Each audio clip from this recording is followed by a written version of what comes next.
Okay, so for number 6, we have another distance equals rate times time problem.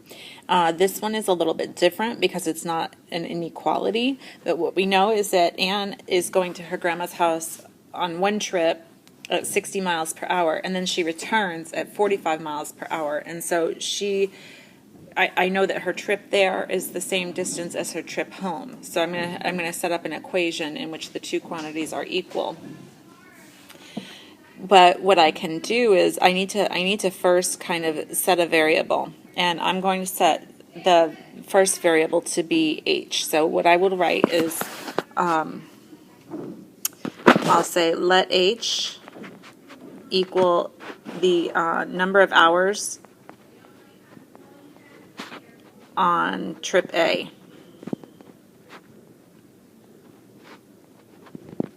And trip A means her trip there, so that time where she's going 60 miles per hour. Well, I know that her total hours is 7. Okay, so what I'm going to do is I'm going to say if h is the number of hours she took to get there, and total she traveled 7, then I would say let 7 minus h equal her return trip. So 7 hours minus the first trip there.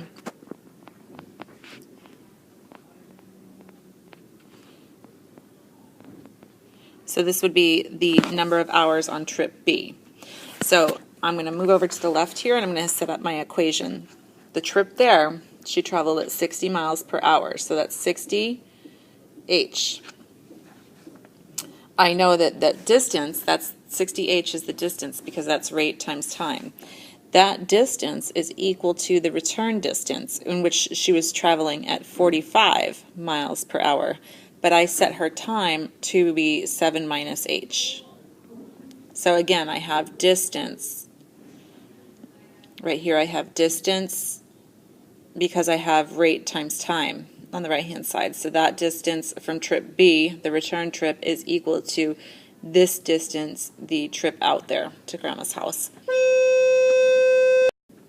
So the next thing that I'm going to do is solve this equation, and the first thing to do to solve it is to distribute. So the left side stays the same, so it's 60h equals, and then I'm going to distribute. And remember, when you distribute that you get both things inside. So 45 times 7 is 315, and 45 times negative h is negative 45h. Okay, now I'm going to I have no like terms on either the left or right side, so the next thing I have to do is combine the variables together, but I'm crossing over the equal sign to do that. So I'm going to change this to a positive 45, so plus 45h, and so that's going to be 60 plus 45 for 105 equals 315. And then I divide both sides by 105, and I get h equals 3. And a lot of students might be tempted, because they got this far, and this is kind of a long problem, to go ahead and put 3 in the grid. But we have to remember that the question is, how many miles is Anne's grandmother's house from her house? So that's the number of hours. So the way that I can find the number of miles is to plug it into either one of the distances. These distances were the same, remember, because we set it up that way, but this is the easier distance for me to plug into, because the other one I would have to subtract and then multiply by 45. So I can plug in 60 times 3, the number of hours it took her to get there, gives me 180. So now I have my answer in terms of miles, and I'm going to put it in 1 digit per gridded box. Okay. Number 8 is a proportion problem. Okay, and so the way to solve those is to cross multiply. And what I see in number 8 is that both denominators have 2 terms each in them, which tells me that I'm going to need to distribute. So when I cross multiply, I cross that way and I cross this way, I'm going to get 6 times the quantity x minus 2 equals 5 times the quantity x minus 4. So when you have more than one term in part of your ratio here, I want you to use parentheses so that you remember to go back and distribute. So then the next step is the distributive step. So 6x minus 18, don't forget that second number, and then 5x minus 20. So now I'm going to combine like terms by getting the variables over to the left-hand side. So I subtract 5x from both sides. So I get x minus 18 equals negative 20, and then I add 18 to both sides, and so I'm going to get x equals negative 2. And that's it.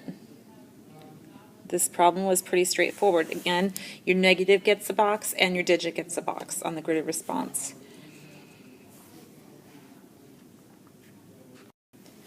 Okay, so for number 10, we're given a word problem, but the good thing about this word problem, if you read through it, is that they actually give you the equation, so you don't even have to come up with the equation. You do want to read the problem and make sure that you are going to be answering correctly. So if I solve for x, what am I really solving for? So I read that second paragraph, that very last sentence here, where it says x represents the number of weeks each has saved money. And the question in the problem is it's right here, in how many weeks will Charlotte have the same amount of money in the bank as Charles? And so it looks to me like if we solve for x, then we're good to go. Okay, so I'll start by copying the problem on my scrap paper.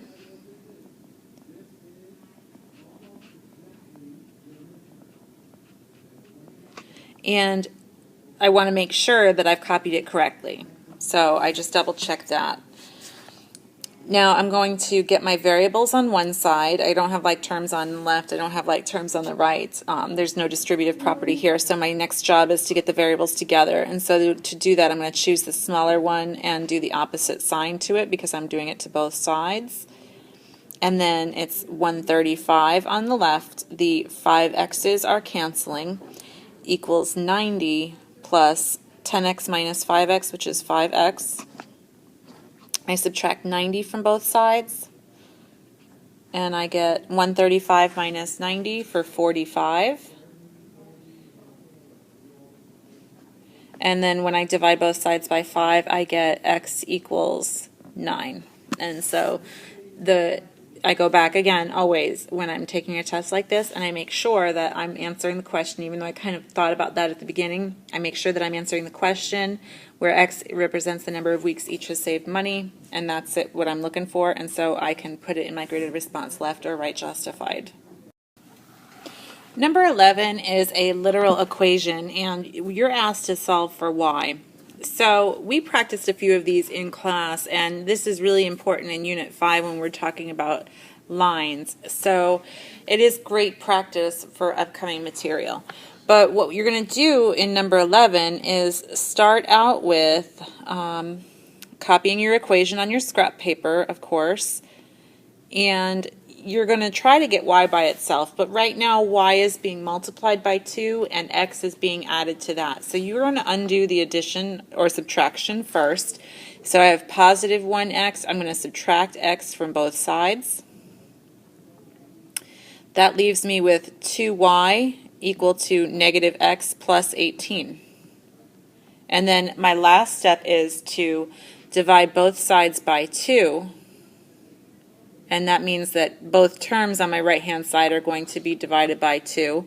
And now these 2's are going to cancel, leaving me with y equals negative x over 2. I'm going to just change that so that it looks like slope. That's negative 1/2, right, if I think about my rise over run.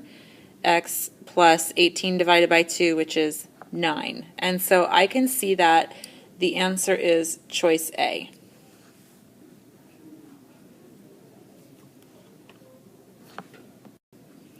Number 13 is a problem about a function, and the question is, my eyeball always goes down to the bottom and says, what's the question? The question is about what is the domain. So we want to remember that the domain is the x value. And so when I look at my function, which is this line here, straight up and down, or really on a diagonal, the lowest x value is 0. And then the highest x value is 10. So I can see that here and here. Low x and the high x is 0 and 10, and so my answer is F. But what I also wanted to point out is that you could have eliminated choices, all three of the other choices actually, because they were all referring to y, which is probably not what they're going to do on the EOC, but you know, that is a strategy that you will want to use, is doing some elimination. They're asking me about domain. I need to know about the x values. So my equation or my inequality is going to be about x.